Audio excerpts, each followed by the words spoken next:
حکم کریں. بہت شکریہ علامہ صاحب. میں بالکل تھوڑے ٹائم کے لیے یہاں پہ حاضر ہوں. سب سے پہلا جو میرا کوشچن یہ ہے کہ جو علم غیب کے بارے میں شیعہ کا عقیدہ ہے، وہ علم غیب کے بارے میں شیعہ کا کیا عقیدہ ہے؟ تو شیعوں کا عقیدہ یہ ہے کہ دیکھیں کہ ائمہ طاہرین علیہم الصلوۃ والسلام، دیکھیں علم غیب صرف اللہ کے پاس ہے. شیعوں کا عقیدہ ہے جیسے قرآن مجید نے فرمایا کہ علم غیب صرف اللہ تعالیٰ کے پاس ہے.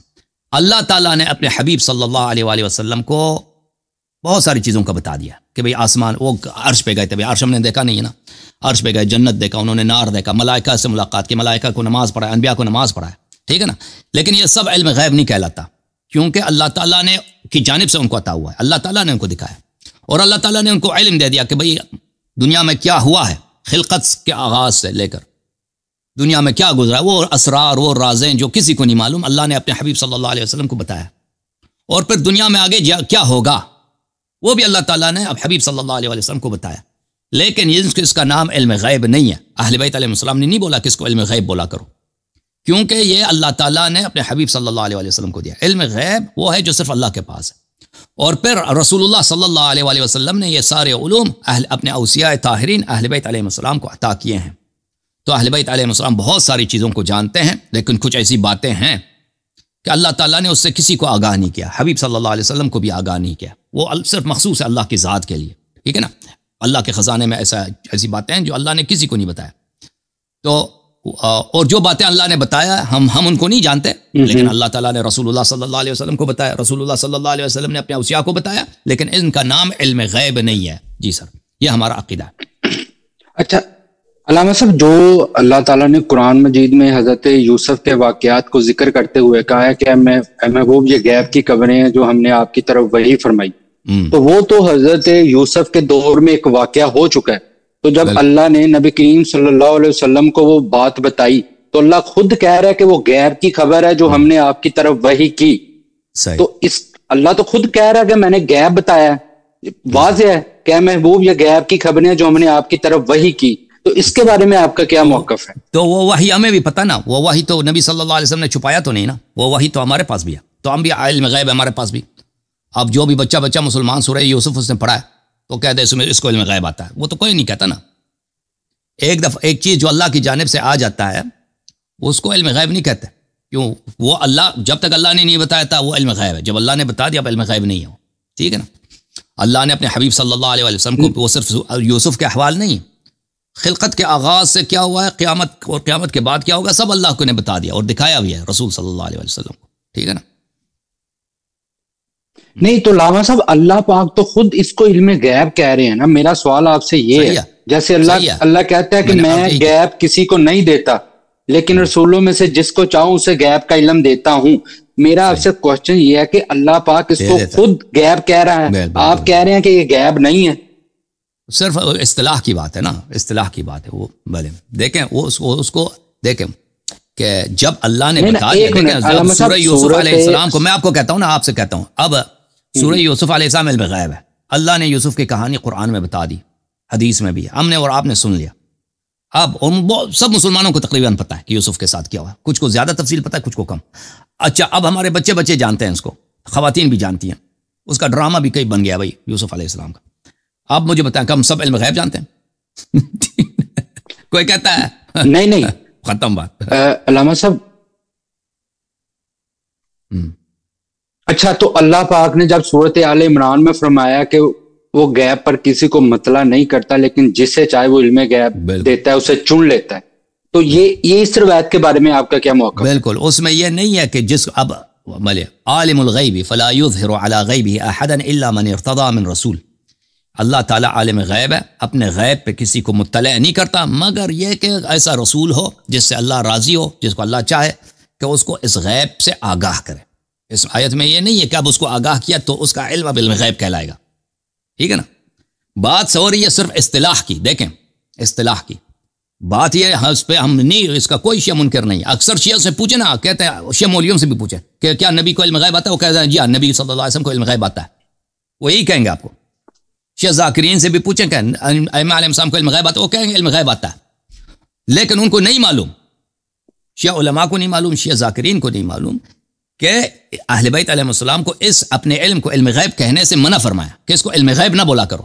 تو صرف یہ مجرد ایک عبارت ایک اصطلاح پہ کی بات ہے کہ علم غیب وہ ہے جو صرف اللہ کے پاس ہے. جب اللہ کسی کو بتا دیتا ہے تو پھر وہ علم غیب نہیں رہتا نا, پھر وہ علم غیب نہیں ہے کیونکہ اللہ نے بتا دیا. علم غیب تو وہ ہوتا کہ اگر کوئی آپ کو بتاتا ہی نہیں, کوئی آپ کو اطلاع ہی نہیں دیتا, آپ ایسے ہی آپ کو پتہ چل جاتا نا. ابھی دیکھیں, ابھی میرا جیب ہے, میرے جیب میں فرض کریں ایک پرچی ہے, میرے جیب میں ایک پرچی ہے, ٹھیک ہے نا.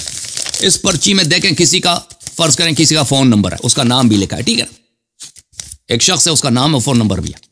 اب آپ کو پتہ ہے کس شخص کا نام ہے, کس کا نہیں معلوم. لیکن اگر میں آپ کو بتا دوں, میں نے آپ کو ہلکے سے ٹیکسٹ میسج کیا کہ میرے جیب میں جو پرچی ہے اس میں فلان شخص کا نام ہے, اس کا فون نمبر لکھا ہے اور اس کا نمبر یہ ہے, تو آپ جا کے اپنے محلے میں یا آپ جا کے یوٹیوب میں ایک وہ کلپ بنا دینا کہ دیکھو لوگوں میرے پاس بڑے کرامات ہیں, دیکھو اب اللہ یاری اپنی جیب میں پرچی نکالو, تیرے جیب کی پرچی میں یہ لکھا ہے فلان شخص کا نام ہے, اس کا نمبر ہے, ٹھیک ہے نا. تو کیا علم غیب ہے؟ بالکل نہ, علم کچھ بھی نہیں ہے, کیونکہ میں نے خود آپ کو بتایا تھا نا, میں نے خود آپ کو ٹیکسٹ کیا تھا, میں نے خود آپ کو بتایا تھا کہ یہاں پہ پرچی ہے, اس میں یہ نام لکھے ہیں, یہ فلان, یہ نہ کرامت ہے نہ علم غیب ہے, کچھ بھی نہیں ہے. یہ علم غیب وہ ہوتا کہ اگر میں آپ کو بتاتا, کوئی نہیں بتاتا, آپ کو خود ویسے پتہ چل جاتا, ٹھیک ہے. تو یہ اللہ تعالیٰ کو سب چیزوں کا پتہ ہے, دنیا و آخرت کا راز, بغیر اس کو کوئی سکھائے اللہ کو پتہ ہے.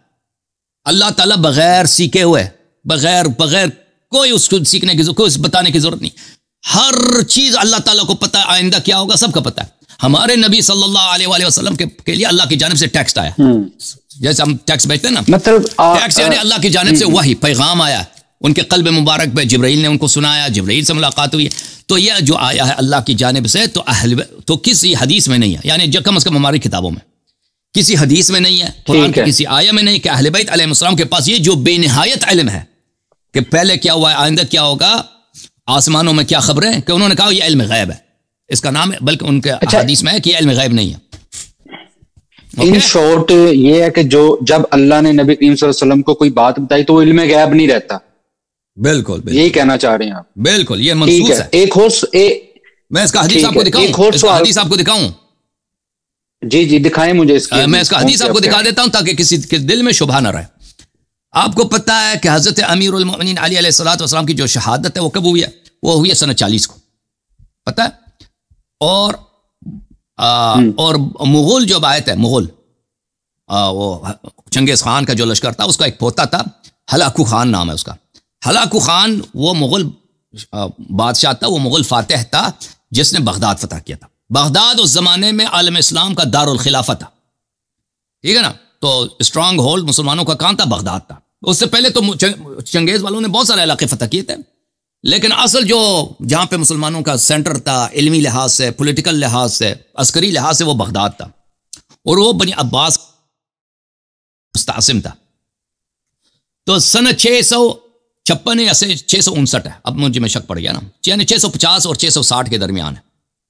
ہلاکو خان آیا اور اس نے بغداد فتح کیا. حالانکہ بنی عباس کا لشکر اس کے لشکر کے مقابلے میں بہت بڑا تھا, لیکن وہ کیونکہ ملٹری لحاظ سے وہ جینیس تھا, اور یہ بنی عباس وغیرہ یہ فضول قسم کے راحت طلب عیش طلب لوگ تھے, تو اس نے بغداد کو فتح کیا اور اس خلیفے کو قتل کیا. اب امیر المؤمنین علیہ السلام نے اپنے حیات میں اپنے خلافت کے دوران یعنی سن 40 سے پہلے اس مسئلے کو واضح طور پر انہوں نے بیان کیا. میں آپ کو دکھا دیتا ہوں. جب انہوں نے یہ بتا دیا کہ ایک ایسی قوم آئے گی اور وہ یہاں پہ مسلط ہوگی, بغداد وغیرہ کو فتح کرے گی, اور یہ ان کے معجزات میں سے ہے کہ انہوں نے بہت سارے پہلے بتایا تھا, اور اللہ آپ کی خدمت, اللہ آپ کو جزائے خیر دے. تو یہ علامہ حلی کے والد صاحب اس زمانے میں زندہ تھے, کہ علامہ حلی خود فرماتے ہیں اپنی کتابوں میں نے دیکھا, وہ کہتے ہیں کہ جب ہلاکو خان عراق کی طرف آیا تھا نا, بغداد کی طرف جا رہا تھا, تو ہمارے علاقے سے جب وہ گزر رہا تھا تو اس نے ہمارے علاقے کے لوگوں کو بلایا اپنے پاس. تو میرے والد صاحب اس زمانے میں بڑے عالم دین تھے, تو ان کو بھی بلایا تھا اپنے پاس. تو میرے والد صاحب جب ان سے ملنے گئے تھے تو انہوں نے کہا تھا, ہلاکو خان کا کہا تھا کہ آپ فتح کر لیں گے, آپ بغداد کو فتح کر لیں گے, آپ کو فتح ملے گی. تو اب ہلاکو نے پوچھا تو اس کو بہت حیرت ہوئی تھی, حالانکہ مسلمانوں کا جو لشکر تھا, بنی عباس کا جو لشکر, وہ بہت بڑا تھا ہلاکو کے مقابلے میں. تو اس نے کہا تھا کیسے کہتے ہیں؟ انہوں نے کہا تھا ہمارے امام نے کہا ہے, ہمارے امام سے حدیث ہے. اس کو بہت تعجب ہوا تھا ہلاکو خان کو اس بات سے کہ امیر المؤمنین علیہ السلام نے پہلے بتایا تھا. اچھا ابھی میں آپ کو حدیث دکھا دیتا ہوں. اوکے. ہاں میں حدیث دکھا دیتا ہوں. 1 منٹ بھائیو، اگر میں اس کو فل پیج کر دوں آپ 1 منٹ کے لیے برا نہ مانیں، ٹھیک ہے نا بھائی. یہ میرے محترم ناظرین کتاب اختیار معرفت الرجال المعروف برجال الکشی ہے، چاپ مؤسسۃ النشر الاسلامی. یہاں پر یہ حدیث ہے صفحہ نمبر 250 میں. راوی کہتا ہے کہ میں گیا حضرت امام کاظم علیہ السلام کے پاس اور میں نے کہا کہ کچھ لوگ کہتے ہیں کہ آپ کو علم غیب آتا ہے. انہوں نے فرمایا سبحان اللہ ضع يدك على رأسي فوالله ما بقيت في جسدي شعرة ولا في رأسي الا قامت. اس نے امام کہ اپنا ہاتھ میرے سر پہ رکھو، میرے بدن میں کوئی ایسا بال نہیں ہے جو اللہ کے خوف سے کھڑا نہ ہوا ہو. یہ لوگ کہتے ہیں مجھے علم غیب آتا ہے. فرمایا ثم قال لا والله ما هي الا وراثه عن رسول الله صلی اللہ علیہ وسلم. فرمایا کہ یہ علم غیب نہیں ہے، یہ رسول صلی اللہ علیہ وسلم سے ہمیں وراثت میں ملی ہے. اچھا، جو حدیث میں آپ کو دکھانا چاہ رہا تھا وہ یہ کتاب نہج البلاغہ میں چاپ قاہرہ، یہاں پر صفحہ نمبر ہے 186 میں امیر المؤمنین علیہ السلام کا خطبہ ہے. اس میں وہ مغل کے اور مغل فاتحین کا کہ یا کہ بغداد کو فتح کریں گے ان کی وہ پیشی گوئی فرماتے ہیں.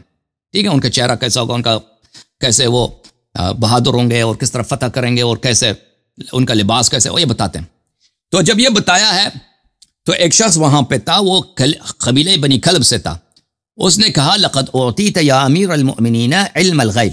اس نے کہا کہ اے امیر المؤمنین سلام اللہ علیک، اللہ نے آپ کو علم غیب دیا، آپ جو بتا رہے ہیں کہ ایسے آئندہ ایسے واقعات ہوں گے. فضحک علیہ فضحک علیہ السلام وقال للرجل وکان کلبیا. امیر المؤمنین علیہ السلام ہنس پڑے اس شخص پر اور کہا یا اخا کلب، اے قبیلہ بنی کلب کے فرد، لیس هو بعلم غیب وانما هو تعلم من ذی علم. فرمایا یہ علم غیب نہیں ہے، یہ علم غیب نہیں ہے، یہ میں نے رسول اللہ صلی اللہ علیہ وسلم سے سنا ہے، میں نے رسول اللہ صلی اللہ علیہ وسلم سے سیکھا ہے. حالانکہ ہمارے اور آپ کے نزدیک اگر ہم سنیں تو یہ علم غیب ہے بھائی. سنت 36 میں 37 38 سنت 40 میں فرض کریں، وہ ایک واقعہ بتاتے ہیں جو ان کے شہادت کے 620 سال کے بعد یا 618 سال کے بعد 616 سال کے بعد واقع ہوگا. مغلوں کا حملہ بتاتے ہیں، ٹھیک ہے نا. تو عام لوگ اگر ہوں تو کہتے ہیں یہ علم غیب ہے. خود امیر المؤمنین علیہ السلام نے فرمایا علم غیب نہیں، کیونکہ وراثت میں ملی ہے ہمیں رسول صلی اللہ علیہ وآلہ وسلم سے. یہ آپ کا جواب ہے میرے بھائی. جی مزید کوئی سوال ہے متین بھائی؟ ٹھیک ہے علامہ صاحب، this one is my last question. جو سیدہ فاطمہ زہرا کے دروازے کی جلانے کی روایات آئی ہیں کتاب میں، کیا مجھے بتائیں گے کہ سلیم بن قیس ہلالی کی جو کتاب ہے اس سے پہلے کسی کتاب میں یہ واقعہ پیش کسی راوی نے روایت کی ہے؟ جو سلیم بن قیس ہلالی کی کتاب ہے، سلیم بن قیس عالم اسلام میں قرآن کے بعد سب سے پرانا کتاب ہے، ٹھیک ہے نا. سب سے پرانا کتاب جو ہے کتاب سلیم ہے، کیونکہ سلیم امیر المؤمنین علیہ السلام کے صحابی تھے اور رسول اللہ صلی اللہ علیہ وسلم کے وفات کے فوراً بعد وہ مدینہ آئے تھے اور انہوں نے اس زمانے میں کتاب لکھنا شروع کیا تھا، جب اس زمانے میں یعنی بہت پرانا زمانہ. تو لیکن سلیم کے علاوہ دوسرے ذرائع سے، یعنی بعض لوگوں نے سلیم سے نقل کیا نا، سلیم کی جو روایت ہے وہ مشہور ہے، معروف ہے، اس کی اپنی کتاب میں موجود ہے، اور جن لوگوں نے سلیم سے روایت کی ہے وہ موجود. لیکن دوسری کتابوں میں جو سلیم کے بغیر سلیم کے طریق سے ہے ہی نہیں، ٹھیک ہے نا، تو وہ بہت سارے کتب میں موجود ہیں. وہ میں نے یہاں پہ تقریر کی تھی نا، وہ کہ ایام فاطمیہ میں کہ حضرت زہرا سلام اللہ علیہ کی شہادت کے. لیکن علامہ صاحب اصل روایت تو وہیں سے آئی ہے نا. ابان بن ابی یاش ایک راوی ہے، وہیں سے ساری روایتیں کتابوں میں گئی ہے. راوی ہے نا، وہ ایک راوی ہے، اس کے علاوہ دوسرے روات نے روایت کی ہے. امام جعفر صادق علیہ السلام نے روایت کی ہے. میں آپ کو بتا دیتا ہوں. امام جعفر صادق سے کیا روایت ہے، مجھے دکھائیں گے؟ بہت سارے روایات ہیں.